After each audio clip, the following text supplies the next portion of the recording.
Hello, and welcome back to the Follow Your Spark podcast. I am so excited for the extraordinary human that you get to meet today, Ruut DeMeo, and the conversation that we are about to have. So, to give you a little sneak peek and intro into what we're going to get into today, it is going to be about all things creativity, specifically about the power and importance of women unleashing their creativity in this world. So, no matter how you identify, who you are, if you are someone who has felt this yearning desire to pursue creativity in different ways in your life, this conversation is going to be for you for sure. And who knows where else it will lead. I am so excited to find out. And like I said, I am sitting across the screen today from Ruut, who is a multidisciplinary artist and creative leader with over 20 years experience in the arts and education. And she has released 9 independent albums with her music featured in award-winning films and television. She was born in Finland and began composing at a young age and developed a distinct self-taught voice. She holds an MFA from Antioch University and is currently writing a novel inspired by Finland's mythic epic, The Kalevala, which sounds so fascinating, and I am so excited to hear more about. She also has a nonprofit called Making Her Mark, which empowers women artists nationwide with fellowships, workshops, and creative gatherings. And I always love to share what kind of spark led me to people. So I met Ruut at a grant writing workshop where I was exploring different grants for my dance community. And I got to hear a little bit more about the work that she does. And it sounded so fascinating. And I'm just so grateful to have you here. So Ruut, thank you so much for joining us. Oh my gosh. Thank you so much, Gina. I'm so glad to be here. And hearing you say those things kind of makes me well up with tears. I'm just like, wow, I get to do all that stuff. It sounds so fun. Yeah, what a gift. And I Yeah. can't wait to hear of more of your journey and what led you to all these really incredible things. Okay. So, speaking of which, I love to ask the first question of when you hear that phrase to follow your spark, what, if anything, does that mean to you? For me, it's kind of an idea that runs really deep because there was a time in my life where I could honestly say that I wasn't doing that. And so I've very much experienced the difference between not following my spark and making those choices to follow my spark. Mm, For me, it means being deeply connected to who I truly am, to my truth. And that is the artist inside of me who always needs to express, the person who really has this very, very deep longing every day to express. And whether that is in the form of song, in the form of writing, or in some other capacity, I have to create and I have to express. And as long as I prioritize that, even in the middle of my busy workday, or if I do it in the morning or in the evening, I feel more complete. mm, And so I would say that following my spark for me means prioritizing my creativity and my creative practice. beautiful. Yeah, it sounds like you said, this deep yearning and desire for you. That spark is creativity, that spark is truth, that spark is expression. So when you take time to honor that, that's what it feels like when you feel like you're following that inner spark. Yeah. Mhm. What were some tipping points that helped you? You said there's definitely been chapters of your life or times in your life where you felt like you weren't following it. Is there anything that you can share that is coming to mind that helped you reconnect to that spark? Yeah, I think it's actually the journey that we have in life is very much circular. And so we go through these kind of times when we are connected and then we disconnect again. So as a child, I was very creative. I come from a very artistic background. It runs in my veins. So many forms of expression run in my veins. But, then there was a time when we moved away from Finland and I was no longer connected to the things that inspired me in my youth. Somehow I always found my expression, even when my family was torn apart and we went through divorce and we moved away. And even through those experiences, I always found my piano, or we borrowed a piano from some friend, and I always had it and I always was able to write. So I would say that in my life, I've had these kinds of waves of whether they're self-inflicted or external barriers. I've had these waves where I've been inspired and following my spark, and then I've had these waves of whether they're external barriers or internal barriers where I haven't been. And so to share a little bit, most recent barrier I think was for me when I lost my really dear friend Tanya, who was my champion. She was an artist. She was a sculptor artist. And she helped me see myself as an artist. And I really relied on her. Like, it's really incredible how you you call somebody when you have a thought and you just learn to rely on that person. And I lost her. She had brain cancer and she died almost 2 years ago. And I hit a wall after that. I really would sit down at the piano and just be like, I can't. I don't know. I don't know what I'm doing. I don't have her. And I was teaching in the classroom and it was really hard for me to continue teaching. And so that was a low point. And then through that experience of losing her, I kind of found the reason. She was also the reason for continuing. And I found my music again. And I've now found this nonprofit organization. Yeah. And it's for sure, there are definitely moments in our lives where that spark is brighter or that spark is dimmer. And being able to allow yourself to ride those waves and go through those patterns and remembering that life is circular. Our learnings are circular. Our evolution is circular. So even if it feels like you're in a dip right now, well, yeah, let me ask you, like, what would you want to tell someone if they might be experiencing that part of the cycle in this moment? Yeah. Yeah. Oh my gosh, especially if it is a dry season of not knowing how to continue creating. I can especially identify with that.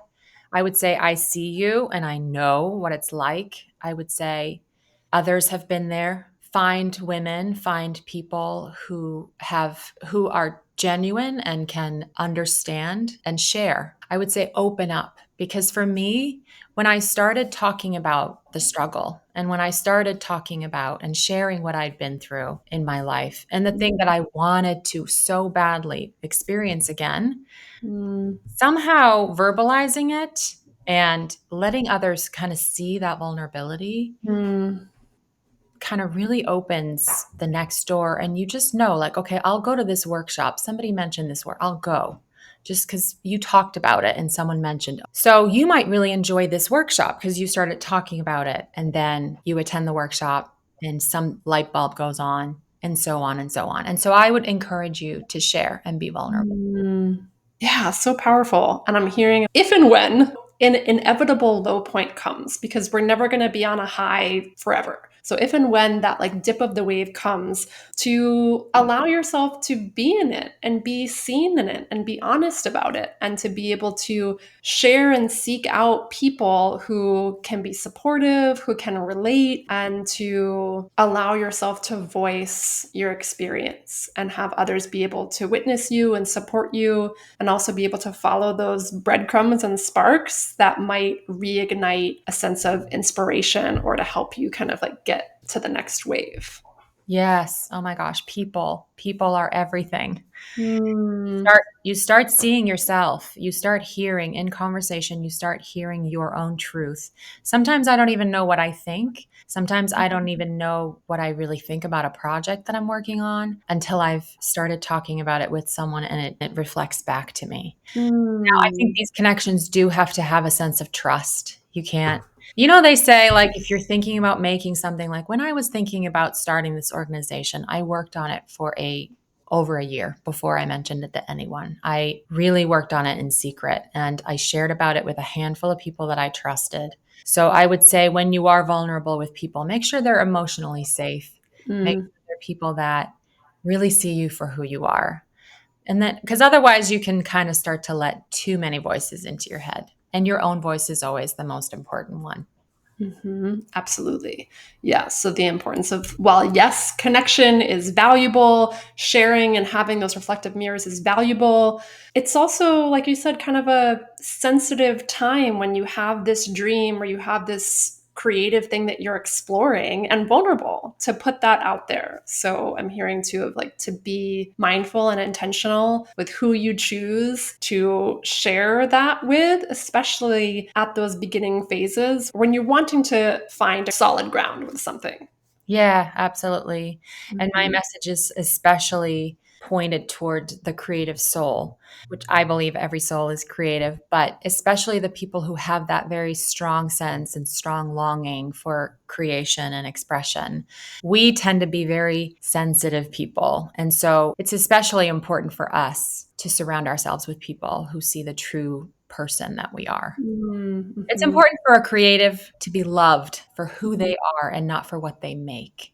Mm, Really emphasize this with my artists. It's something that I have to tell my inner child all the time. You are loved just because you're born and you're on this planet, not because you've succeeded or because you're impressive. It's not because you got this gallery to carry your words. Those things don't make you valuable. Those things don't make you lovable. Those things are fun and they're bonus. So you surround yourself with people who love you for who you are. mm. Powerful reminder for sure.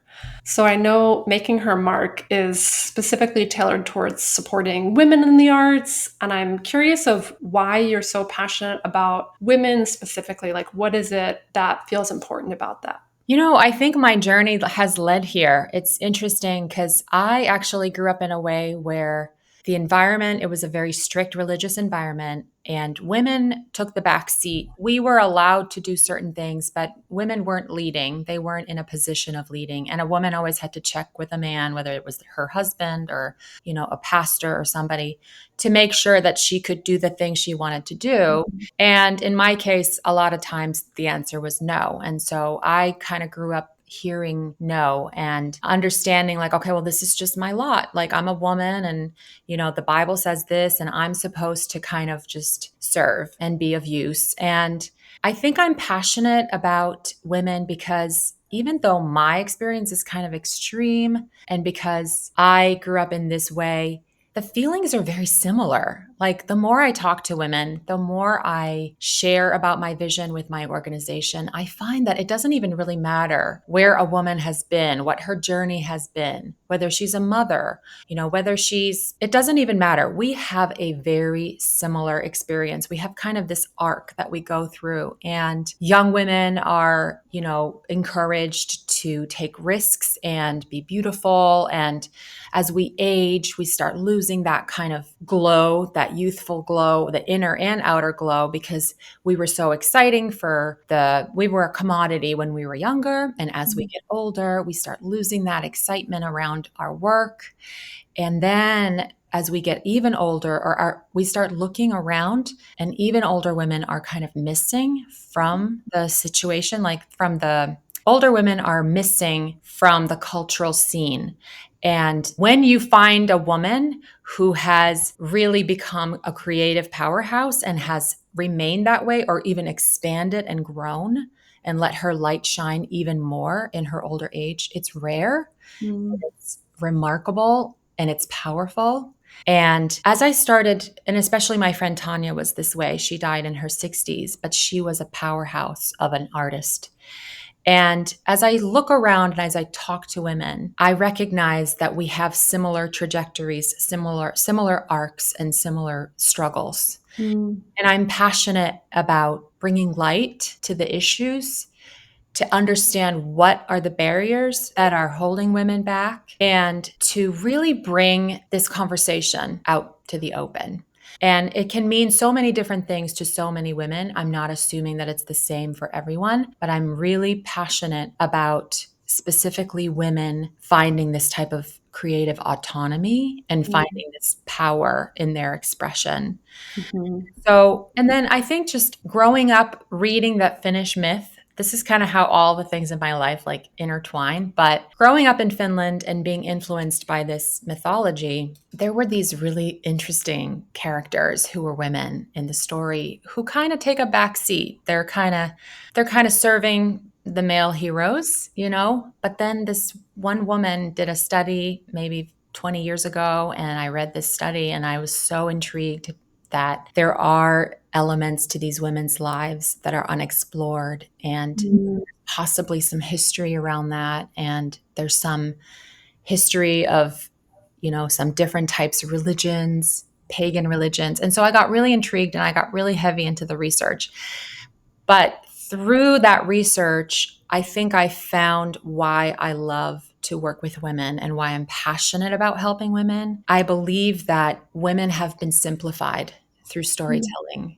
Women have been simplified into stereotypes and archetypes, and we are either young or middle aged. We are mothers. We are saints. We are crones. We are wise women. We are witches. It's a simple way of processing a woman's life. Mm-hmm. It helps other people feel comfortable if they can put that stamp on you. And I'm really intrigued by this idea that we are all those layers throughout all our lives. We never stop being the young girl. We never stop being, we carry all that experience with us to our graves.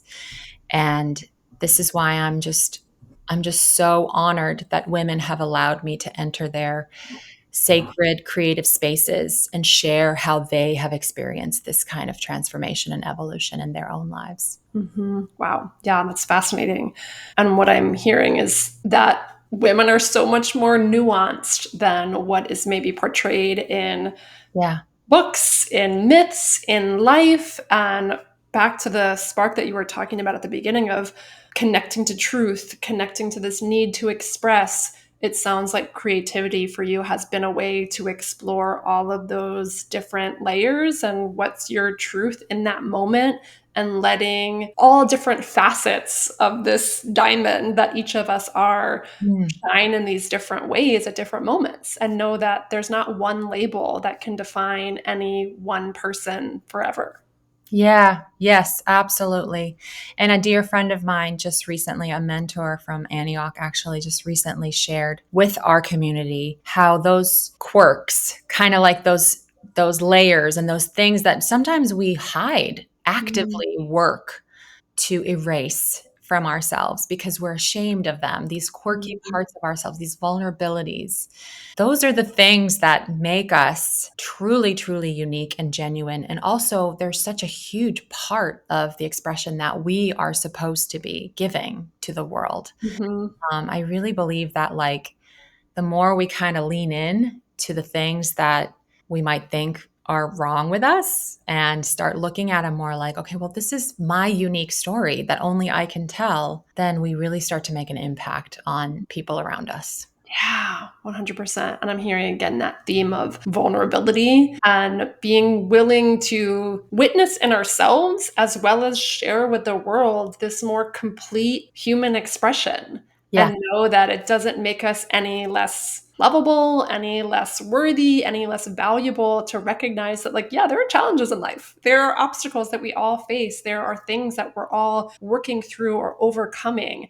And that is valuable. It's not something that needs to be hidden or discarded or rejected. And it's something that can be processed and experienced more fully, even through that creative expression. Yeah, absolutely.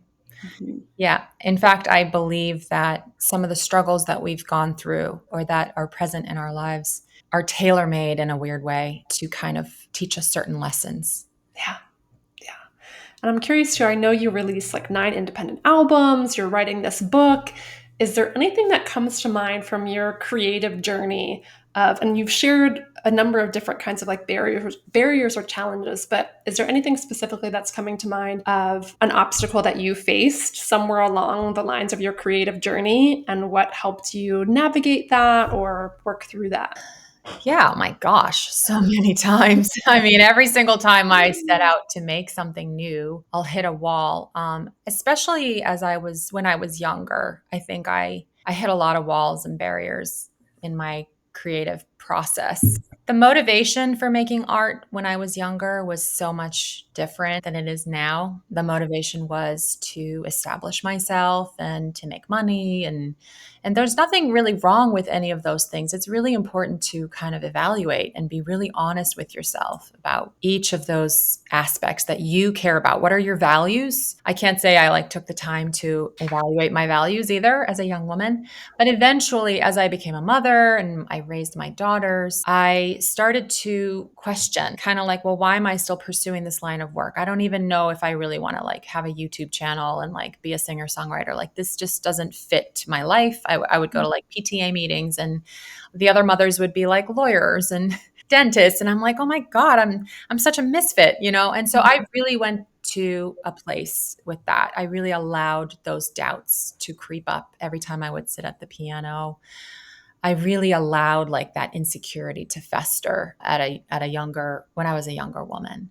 And, lucky for me, like I enjoyed being a mom, and it was also very challenging, but I poured a lot of that creativity into just throwing great fun parties for my kids, or like, knitting hats for them, or just doing fun creative things for them, and I have no regrets about that, but I kind of put my music on the back burner because I was so unsure of how I was supposed to function as a woman, as a mother, as a professional, as a songwriter. Like, how did it fit? And so the way that I think that I overcame that is just understanding that when I don't fully show up as my full self, if I'm putting something in the back that's really important to me, I'm not actually doing a service to my kids, even though it feels like that. Oh, I'm going to sacrifice this thing about myself for my kids. They will benefit more from seeing your full self.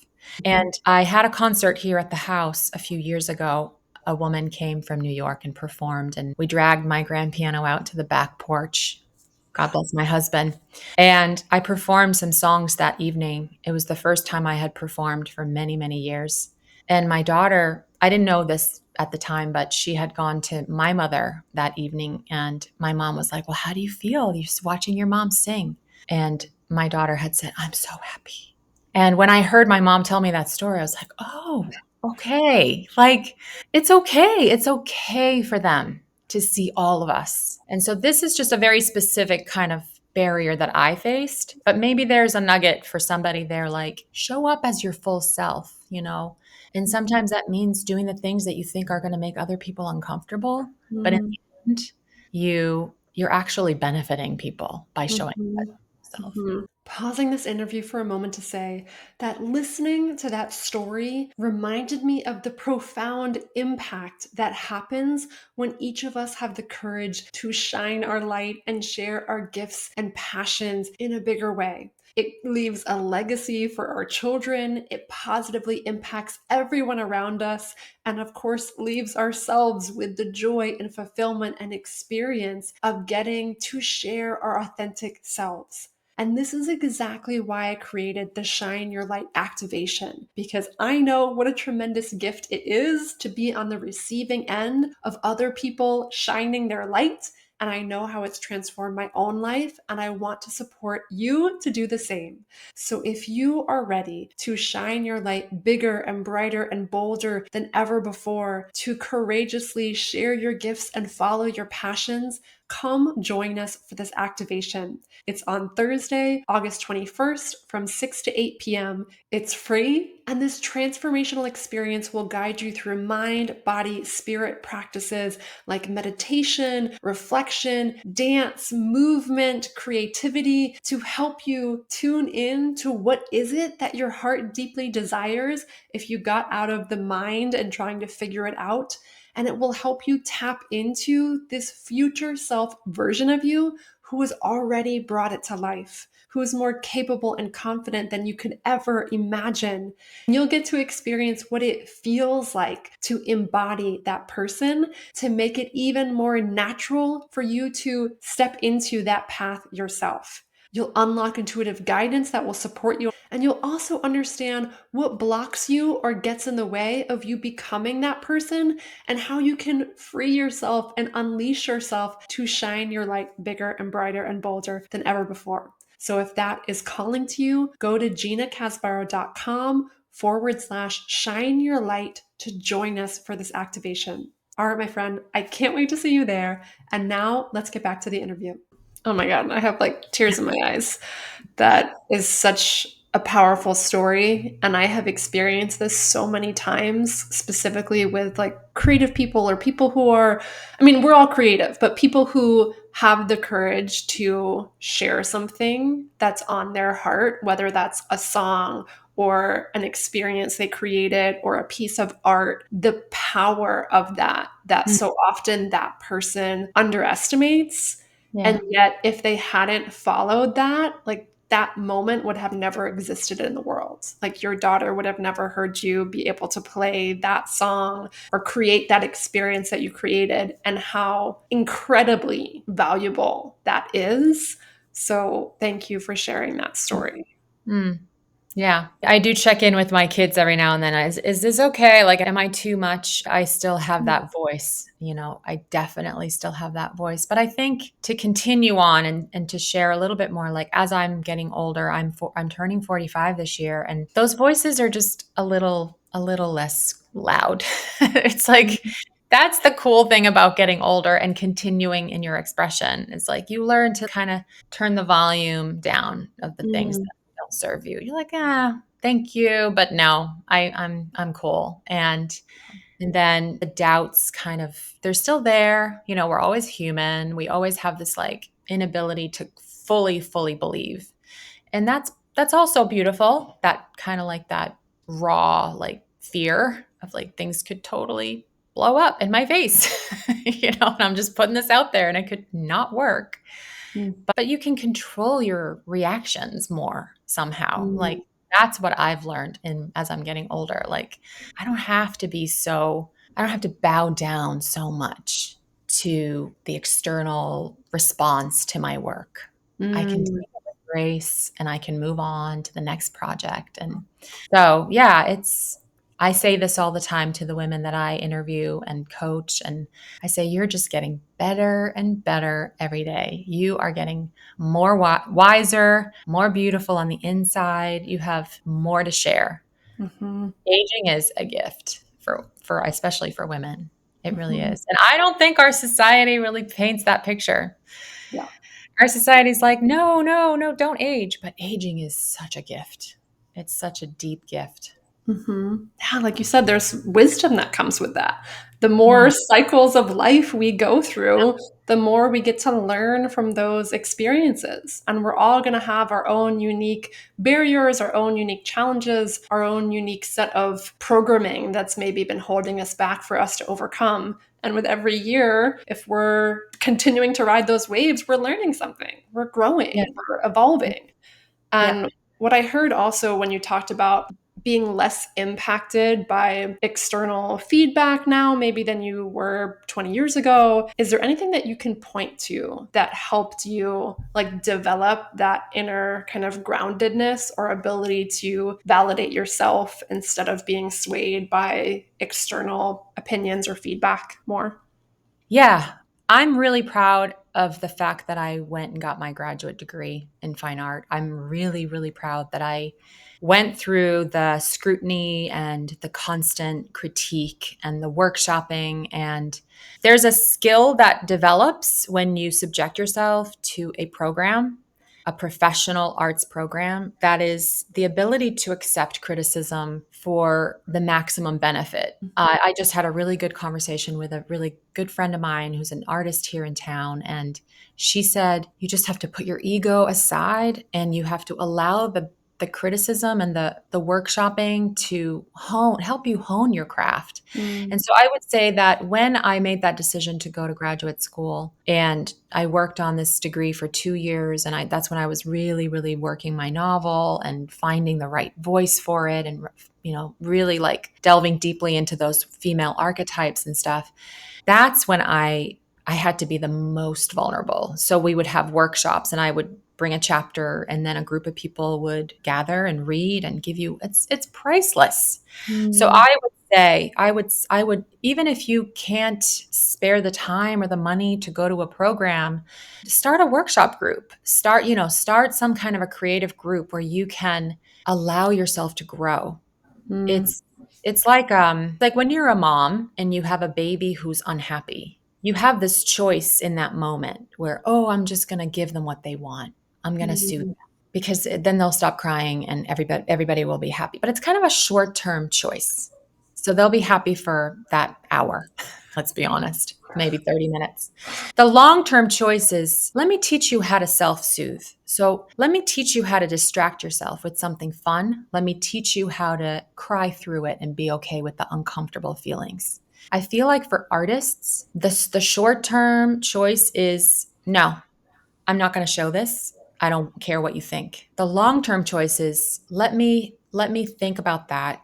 Let me see if I can integrate that feedback. Let me really, really learn to trust my intuition by Mm, testing mm, over and over. And how else are you going to know what's your voice and what's someone else's mm, voice? You let some other voices in. And so I really like this has for me been not only the MFA, but I go to a writer's group. I have friends that are workshopping my novel with me, unbelievable human beings who just read one chapter at a time and give me feedback. I mean, I continue to learn, I continue to grow. And I would say that is the key to staying fresh and to keep having new ideas. hmm. Yeah. So I'm hearing of being willing to develop this muscle to receive feedback and to be willing to be in kind of like that uncomfortable tension where you're growing and you're hearing other people's input and you're willing to reflect on your work and also develop a stronger inner compass of like, yes, I'm sure Yes. it's so valuable to receive feedback and also being able to discern when maybe you don't want to take that feedback or you try it and it actually doesn't work for you and then you learn something else and Yeah. being able to develop that kind of like thicker skin. Yeah. Thicker skin. And I mean, who are we creating for? Are we just creating in a vacuum for ourselves, or do we want to create to enrich our own lives? You know, I want to draw people into my life through my artistic expression. I want other people to feel something when they experience something that I've made. So I have to consider how other people might react and how it's working. You know, Mm, developing your platform and your audience, the way that you present yourself to your audience is a really big part of becoming a professional artist. You mhm, know, somebody who's just dabbling or doing it for fun doesn't necessarily need to worry about that. And it's beautiful. And then you can also just go about it and not care at all. And you can be immensely successful. We've definitely seen that too. I don't think there's any rules, but when mhm, it comes to me and my values, now that I have taken the time to kind of like pinpoint what my values are in life, one of them is community. And mm, one of them is building strong community around artistic expression. So for mm. me to create something, I eventually want for it to resonate with others. Yeah. And that sounds like a really powerful thing for listeners to potentially explore also is if you are wanting to develop your creativity, what is important to you? Are you someone who just wants to do it for your own personal practice, for catharsis, for expression? That's going to maybe manifest in a different way. Are you Yeah. somebody who does want to do it professionally or you want more of that engagement and interaction with community? Okay, that might look different than how you would create if you were just creating for yourself. So it sounds like taking some time to identify those values, what's really important to you in this process is a really powerful North Star that can help Yeah. you guide your path. Yeah. Mm, Absolutely. Yeah. It's really important to take the time to define your intentions. I call them your mhm, intentions in your mhm. artwork, Yeah, your creative absolutely. expression. Yeah. So, can you tell us a little bit more about making her mark? What is this organization all about? I would love to hear more. Yes. Oh my gosh. Thank you so much for asking. I was working as an instructional designer for an AI company for the last year. And before that, I was a classroom instructor. I worked at UMBC and then I worked at BCPS, which is Baltimore County Public School. I've been a curriculum developer. So my background is really in getting instructional materials out to people in a way that's digestible, that's helpful and inspiring. And all along, I had this unbelievable desire to talk to people about their creativity and to start a conversation about like, why am I working a corporate job and not a full-time artist? And so I always had this kind of like, I was in my job and I was like, there's got to be other women who are like working their jobs thinking, this isn't really what I want to be doing. And how do I overcome this? How do I step out of this? What's the next step? So I just started seeking out, I started reading, so I started this organization as a complete, I had worked on it, like I said before, silently, quietly, but I took a huge risk and I quit my job and I just had to dive in. There was one moment where I just said, okay, It's now or never. I'm never going to be ready. I'm never going to have enough money in the bank. It's never going to be the right time. I'm just going to go for it. And I can't tell you, I think it's the fact that I made that choice to pursue my passion and my creativity and to follow my spark that really resonates with women. And basically, what we want to do, I'm not saying that women should quit their jobs and become full time artists. I'm saying that there is a vacuum when a woman is not creating her art. Mm. And there was definitely a vacuum in my life and in my community because I wasn't honoring my craft. And so we just simply want to be that championing force in a woman's life where she feels like someone sees that her creativity is important, someone cares about it, Mm. like down to the smallest detail. We give grants, small grants, bigger grants to women who have extraordinary projects and ideas they want to bring to fruition. We also give a supportive curriculum. We're working on it, marketing, business, but also emotional resilience and Mm. all these types of things that we've been talking about today. And the big vision that I have is to have a physical space where we can Mm. come together and have workshops, have these types of workshops where we can hone our craft, but also meditate and support and grow. And like the things that you do, exactly that. And then Mm. also an artist retreat where a woman can come and become renewed through a retreat. So that's the vision. And so far, we've given 4 grants Wow. already, 4 women whose projects inspired us. I have a panel who helps me select these winners, and then we're launching officially in September. So September 13 is our official launch date. We're going to launch a 6-week fundraising campaign for our programming for next year, which will include more grants and also a storytelling platform. We'll put out Mm. a magazine or a kind of like a journal where we showcase all the women who have received grants that we've worked with.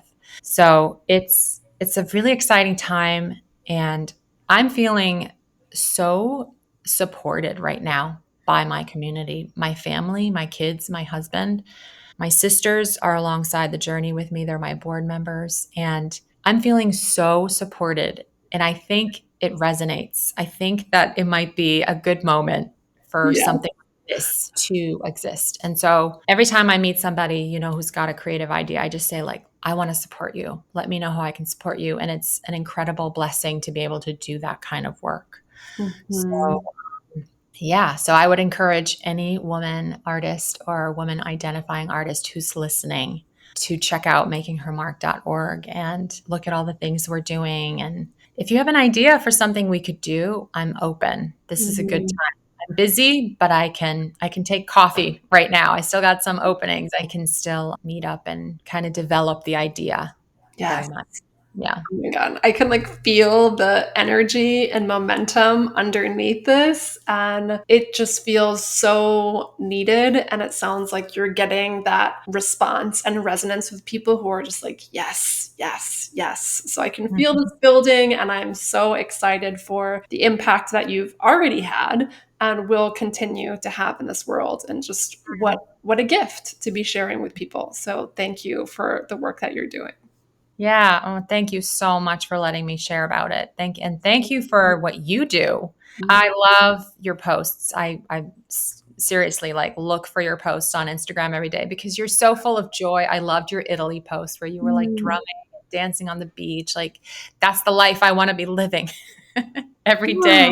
Yeah. And there's just something so powerful, again, that comes from following this spark, that comes from unleashing your creativity. Like that trip for sure was a deep, like, spark for me. And pursuing and Yeah. sharing drumming, dance, like I got to bring that back to my community at Sparkle Space and play the drum for them and play music from Italy. And the feedback that I got from my community was it was such a gift to receive. And they were so happy that I went on this trip and they could just feel how healing it was going to be if I continue to share this work. And I share that because I truly believe like that's the value when every Yeah. single one of us has the courage and the intention to follow that creative spark, whatever that is, and share it with the world. It's like just the impact is priceless. Yes, yes. I feel like your creativity is this spark. Like, let me say that again. I feel like the spark that you ignite in people's hearts is your creative expression. Mm, Like the way I look at you, I feel like that's your art. It's mm, the way that you communicate who you are. It's very unique to you, but also other people are able to see themselves in it. And that's kind of like the ultimate expression. The mm, ultimate reason why we would create art is for other people to be able to see themselves and to feel more connected as humans. And you put that vibe out like nobody's business. thank So, you. yeah. And that's definitely my intention. Like, I don't want to share just to be like, look at me, like, this is what I'm doing. Like, my hope is always that it ignites that for other people. So I'm Yeah. grateful for the I mirror think that you just reflected back to me. I think it's working. Thank Your you. intentions are coming true. Amazing. Yes. So if you're listening to this, go to makinghermark.org, check it out. And then is there anything that you want to share? I know you've got this like big opening event in September. Do you want to tell people about that? Yeah, so we're selling some tickets. There's other ways to get involved. Obviously, always looking for volunteers and helpers. We have a silent auction that there's an open call. It's almost full. I would say we could probably take maybe 3 people with their art, and that kind of gets you in the door. But I just really want to encourage people to reach out to me, even if you're not in town. If you've got an idea, if you've got an application you want to submit, just get in touch because every conversation I have with a creative woman in this process has led to some other amazing explosion of creativity and joy, sparking joy. Yes. So I welcome new friends and I welcome new ideas. So just come to us, come talk to us, share your ideas. Amazing. I love that. So, for sure, reach out to Root and see what sparks from there. So, as we're closing this conversation, if there was one thing that you wanted people to remember from everything that we talked about or otherwise, what would you want to leave them with? I would say that your creativity is not a phase. It's catalytic. It changes lives. It starts with changing you and it changes the lives of those around you. And when you don't honor your creativity, there's a vacuum of the things that you could create. I want all of us to honor the creativity that wants to come out of us. That's what I would say. Mm, so beautiful. Thank you for that message. The very last question I love to ask, because for me, so much of following your spark is following just random breadcrumbs, random things that inspire us or spark curiosity, and we never know where they're going to go. Is there anything random you have been giving yourself time, space, permission to follow recently that you want to share?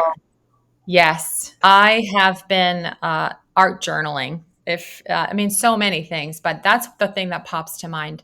And also like treasure hunting. I'm thrifting a lot, so I'm kind of like creating this visual atmosphere around myself. And one of the big ways I'm doing it is art journaling. So I'll take like museum tickets or photographs or different things I find, and I'll create like a collage page, and it speaks to me as I'm writing my new album and writing lyrics and leading this organization. I love to have a visual exercise that slows me down and I can just kind of put pieces together and find something new in it. So I would say that's been a really, really big kind of eye opening exercise that I've started. Mhm. Oh my gosh, I love that so much. And it also reminds me, and the last thing I want to share that you just kind of like sparked in me is that we can tap into creativity for so many different things for our own catharsis, for our artistic expression, to share something with the world, and also to spark inspiration and to spark intuitive ideas and to get clearer. Like, I have a similar collage practice that I do once a month to help set intentions for that month. And like you said, to be able to give yourself this space to drop out of the mind, the intellect, and slow down and just like see what intuitive, creative messages come through. So it's just like Yeah. there's so many different ways to use creativity. And what a Yeah. beautiful example. Yeah, there's no limitations, there's no rules. Mhm. Absolutely. It's powerful stuff. And it Mhm. never runs out. The more you do it, the more you find it everywhere. Yeah. Yes, I love it. So if you're listening, definitely encourage and invite you to explore creativity in some way in your day, big or small, and see what you feel called to, because you never know what it's going to open up for you. So, Ruth, thank you so, so much for this conversation. It was such a joy, and I cannot wait to share it. Yay. Thank you. I loved it. Mhm.